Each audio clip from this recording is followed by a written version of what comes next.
Bismillahirrahmanirrahim. Assalamualaikum warahmatullahi wabarakatuh.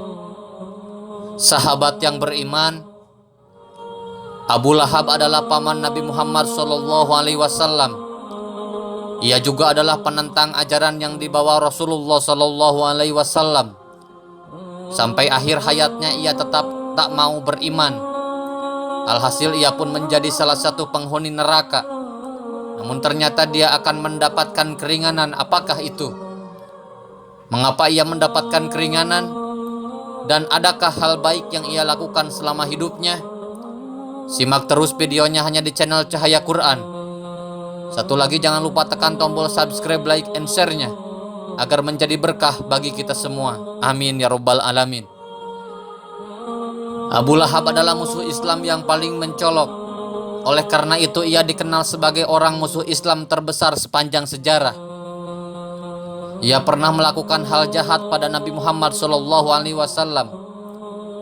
Perlakuannya itu diriwayatkan oleh Thariq bin Abdullah al-Muharibi. Abu Lahab pernah memukul Rasulullah dengan batu hingga membuat tumit beliau berdarah. Katanya Abu Lahab istrinya pun sangat memusuhi Rasulullah SAW.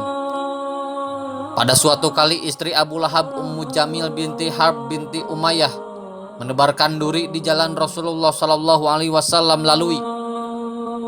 Istri Abu Lahab ini juga suka menebarkan berita bohong dan menyulut api fitnah mengenai Rasulullah SAW.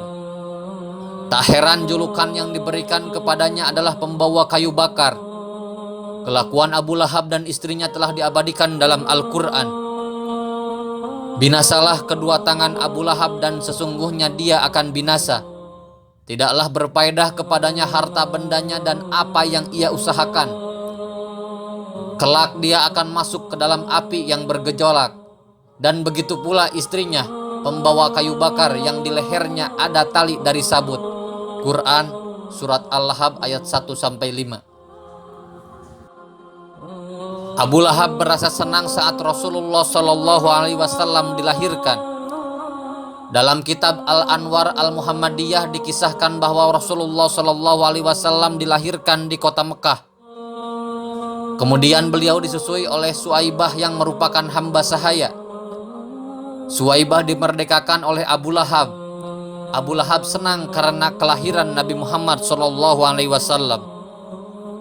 Setelah kematiannya, Ibnu Abbas mengaku bertemu Abu Lahab.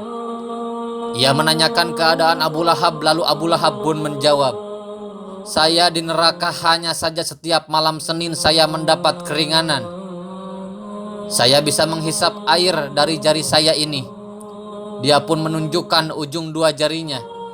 Hal itu karena saya memerdekakan Suwaibah ketika saya gembira akan kelahiran Muhammad SAW. Dan menyuruhnya untuk menyusuinya. Sejahat-jahatnya Abu Lahab pada Rasulullah SAW, ternyata pada saat kelahiran Nabi Muhammad SAW ia bergembira. Karena hal itu ia pun mendapat keringanan. Lalu bagaimana dengan umat Nabi Muhammad SAW yang telah beriman dan mengamalkan sunnah beliau? Kalau Abu Lahab saja yang kafir dan dicela dalam Al-Quran karena senangnya melihat kelahiran Nabi Muhammad SAW, maka diberikan keringanan, apalagi kaum muslimin yang bertauhid.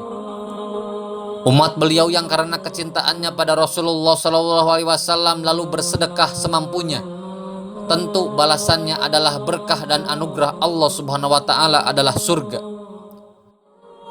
Mengenai hal ini juga dibenarkan dalam kitab Bidayah wan Nihayah. Imam Al-Hafidh Ibnu Katsir berkata, diringankannya siksa Abu Lahab adalah berupa balasan dari rasa gembiranya ia ketika Nabi dilahirkan. Kemudian ia memerdekakan budaknya Suwaibah. Ibnu Katsir bakal mendeskripsikan seberapa banyak air yang diminum Abu Lahab. Ia bagaikan menyedot ibu jarinya. Abu Lahab adalah seorang pembesar Quraisy. Ia tidak beriman, malah menentang ajaran yang dibawa Nabi Muhammad SAW. Ternyata kematiannya disebabkan oleh sebuah pukulan. Pukulan itu dilakukan oleh seorang sahabiah. Ia adalah Lubabah Al-Kubro yang dikenal dengan panggilan Ummu Fadil binti Al-Haris radhiyallahu an. Saat itu Abu Lahab meminta penjelasan mengenai alasan pasukan kaum kafir Quraisy kalah dalam peperangan. Cerita kekalahan itu ditanggapi dengan bahagia oleh seorang hamba sahaya. Abu Lahab pun menerjang hamba sahaya itu hingga meninggal. Ternyata dari arah lain datanglah Ummu Fadil memukul kepala Abu Lahab dengan tiang tenda. Kepala Abu Lahab pun berlumuran darah. Luka itu pun telah menjadikan penyebab kematian Abu Lahab. Sepekan setelah perang Badar, Abu Lahab pun meninggal. Tak ada yang mengurus jasadnya.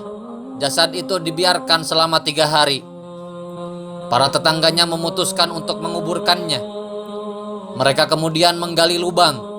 Mayat Abu Lahab pun dimasukkan ke dalam bok kayu, kemudian dimasukkan ke dalam lubang yang telah digali itu.